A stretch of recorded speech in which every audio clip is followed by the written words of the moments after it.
Today we're going to talk a little more about the manipulation of the data and also some visual effects that have been observed. Hey, I'm Dr. Patty Barch. I'm a traditional naturopath, founder and owner of Naturally Unbridled Wellness and naturallyunbridled.com, where we focus on wellness solutions, not disease management.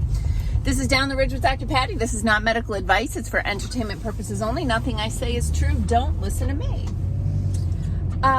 Okay, so I wanted to talk about this so that people understand. And man, I tried to scream from the rooftops. I was making videos.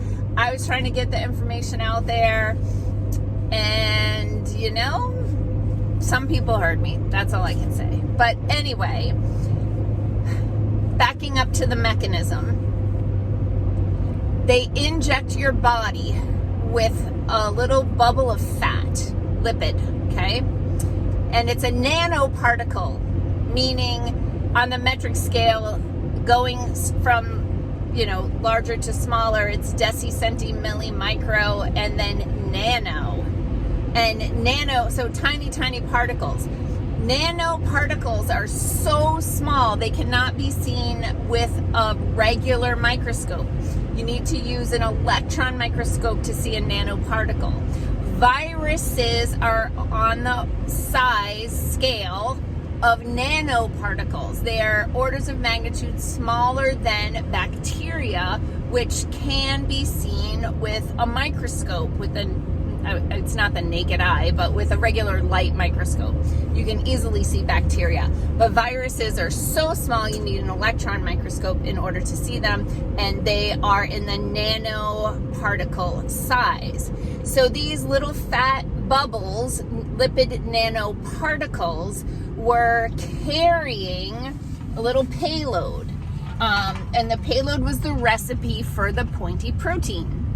Now, back up.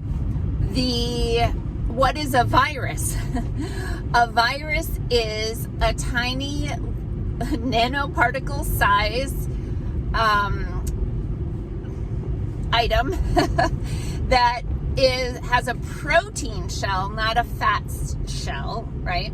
Has a protein shell, and it has within the protein cell, it has its shell, it has its payload, and its payload is going to be either DNA or RNA, depending on the type of virus that it is. The protein shell can vary in structure, has different proteins, has different shapes, that sort of thing. And it's such a small particle, there's not a lot of ingredients, unlike, sorry, I have an empty bottle of seltzer rolling around on my floor, so sorry about that if you can hear that. I lost my train of thought. So the virus, because it's so small, doesn't have a lot of ingredients versus, a bacterium will have more ingredients. It has, it might have mitochondrial DNA.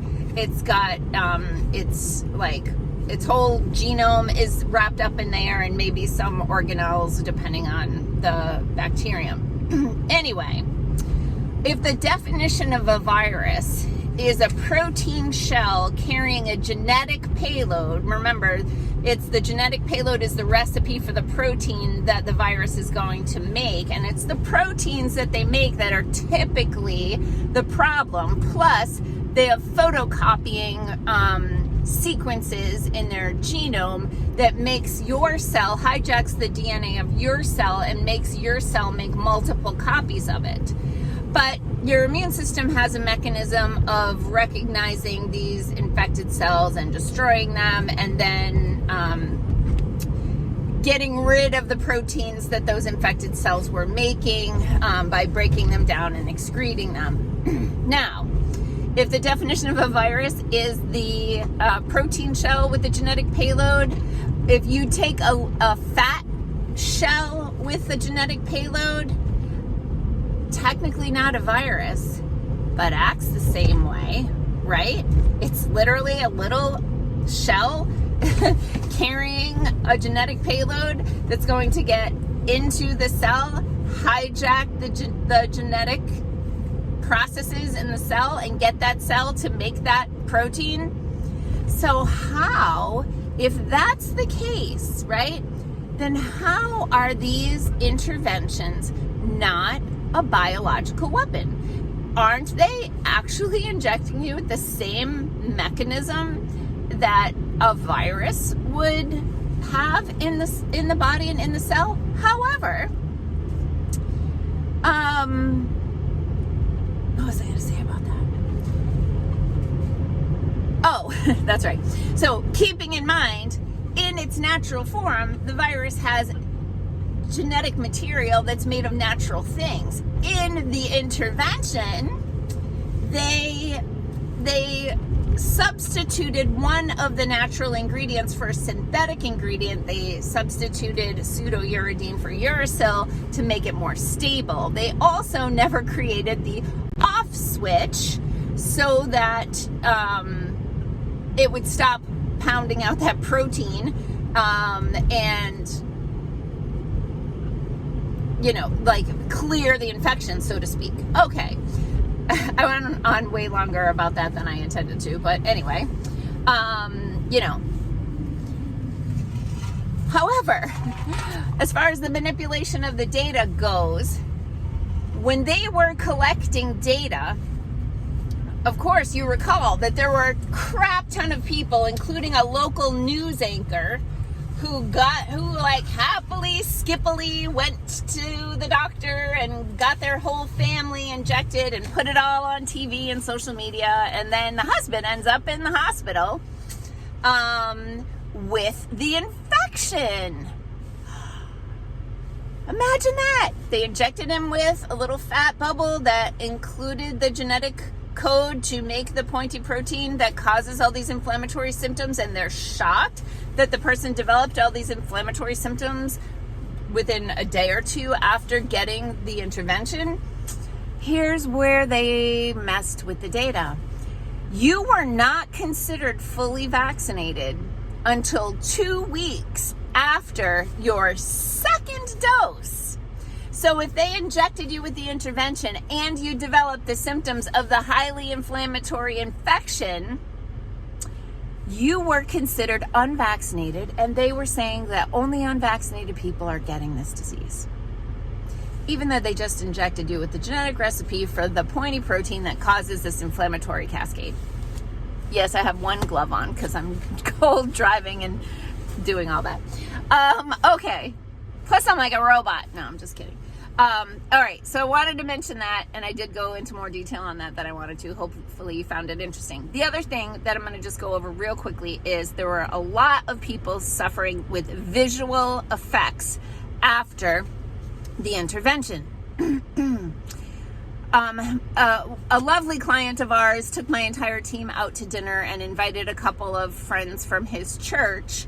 And we had just the loveliest evening and had a lovely conversation with a gentleman. I think he said he was in his 80s, early 80s. Really lovely guy. And he told us a story about how his wife had gone into the hospital for something, and they did a chest x-ray, and they had found a tiny little spot on her lung. And they almost didn't even mention it to them, but on discharge, the nurse said, we did see a spot on her lung. It's really tiny. We'll just keep an eye on it. You know, we'll check it in a year. Within a matter of months, more than 6 months, but not quite a year. I don't recall the details this far out. She had a significant medical event, went to the hospital, and sure enough, she had rampant cancer. And it was right around the time that she got her interventions that they had noticed this tiny spot on her lung, and it just went bonkers. Same guy, he also received the intervention and had 2 separate instances of blindness. He went totally blind for 2 different times. One was just a few minutes, the other was a few hours, and he just like literally all of a sudden alone in his house couldn't see. How scary is that?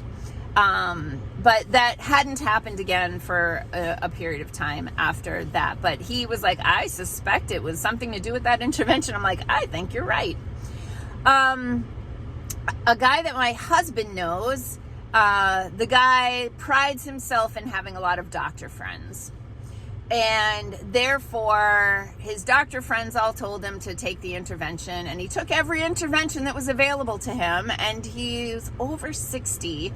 So he had maybe more available to him than a younger person would have, because there was that time that they were kind of breaking it down, availability by age brackets. He started developing a lot of visual issues. He was getting double vision, having a lot of problems with his vision, going to the doctor, getting diagnosis. I think he had at least 2 eye surgeries, maybe 3.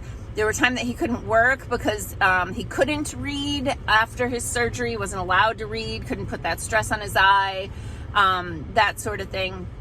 And remember, we talked about the microclotting, right? Blocking off the microcapillaries, and the eye is freaking loaded with them.